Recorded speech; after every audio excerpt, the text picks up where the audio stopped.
So landing your wedge nice and soft. We all want to do that, don't we? Like Scottie Scheffler. Being able to land that wedge, that ball nice and soft on the green with your most lofted club. It can easily be done.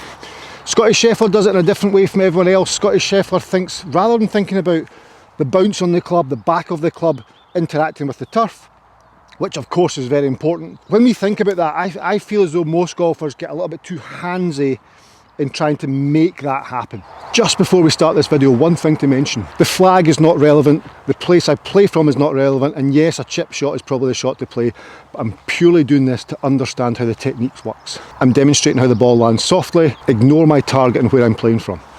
Thank you. So what does Scottie Scheffler do? Well, he thinks about the trail forearm. What his trail forearm does and how it interacts, or how it travels through impact. Unbelievable. So the focus is actually taken away from what the club head's doing at impact in relation to the shot and the golf ball. So Scottie Scheffler's forearm does not come through the shot and release and roll over. So it's not that action. It's not that action, which is great for driver in full swing. This rollover action, this forehand in tennis, it's much more passive. So it's much more palm to the sky and through. That feel there is all he's trying to do with his trail arm once the golf club's set behind the ball. So when I set my club behind the ball, there, I'll open the blade up. So I rotate the club, the sweet spot away from the golf ball if you like, without moving the handle forward, so the shaft's still vertical there.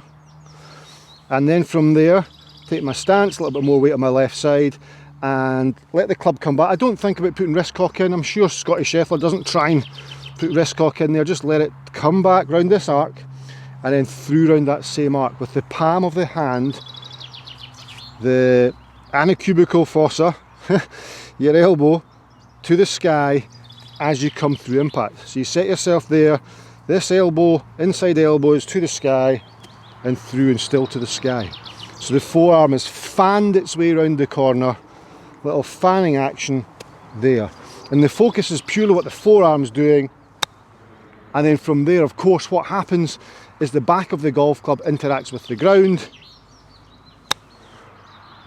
without even thinking about it. With an alignment cane, you can put the cane on top of your forearm like so, and just feel as though it traces the line that the arm's going to go on. You can see that it's making a circle round here. I'm drawing circles round here, and effectively that's what's happening with my arm. And in order to do that, Scottie's body turns, which controls the arm, but it's such a simple action. Instead of trying to help this ball into the air or trying to do something funky, it's just letting it naturally roll round that circle, round that arc. So that arc is there, it's just letting it roll round it. Where am I going? There. Just letting it roll round. Letting it roll round, grip pressure's pretty light, rolling round. It just pops the ball up into the air. There's no effort in that. It's stopping quickly. Let's get this one up to the hole. So round, round, and up there. You see, so it stops really quick, lands really soft. But the technique is so simple. The back of the club is always going to hit the ground before the ball makes contact with that club face, or the club face makes contact with the golf ball. So there, there. And you can see how accurate you can be, or how safe a shot it actually is with no manipulation. When I say no manipulation, I mean no manipulation of the hands, or the club head, or the bounce, or the leading edge, or the shaft, or the grip, or the sweet spot. And the best way to practice this is with little shots. So set yourself and just make little curves. Just little curves. Round there, think about your low point, just there, little curve.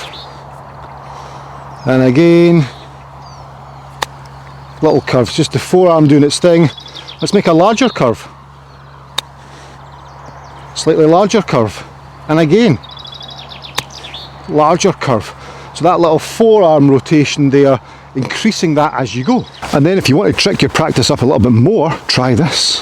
Oh my god, this is tough. So when you're doing this, the focus though is always the trail forearm, what the trail forearm is doing. So now to trick this up, trail forearm just turns that corner. To trick this up, you start with a longer shot and then try and land it shorter every time. Okay, that wasn't great. So I need to land this one shorter than that one. So I've managed to do, then land this one even shorter than that one. Just managed to do, got a little bit nervy on it. This one even shorter. And then shorter again until we get to the edge of the green. Oh, found it.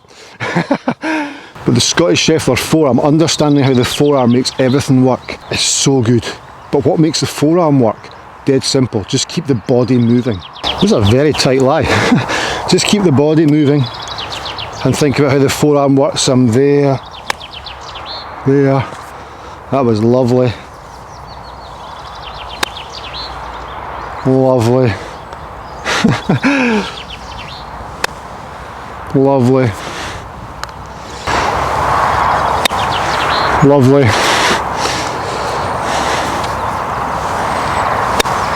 Lovely.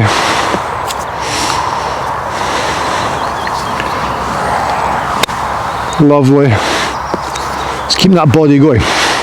Keep it moving. So that's how you can get the ball to land soft using your lofted club. We need that ball to land soft now and again. Now obviously, as I mentioned earlier on in the video, the flag wasn't really relevant here. It was all about technique, because somebody's going to mention, why don't you just play a chip and run from there? If you're that guy thinking that and you've not got the concept of this video,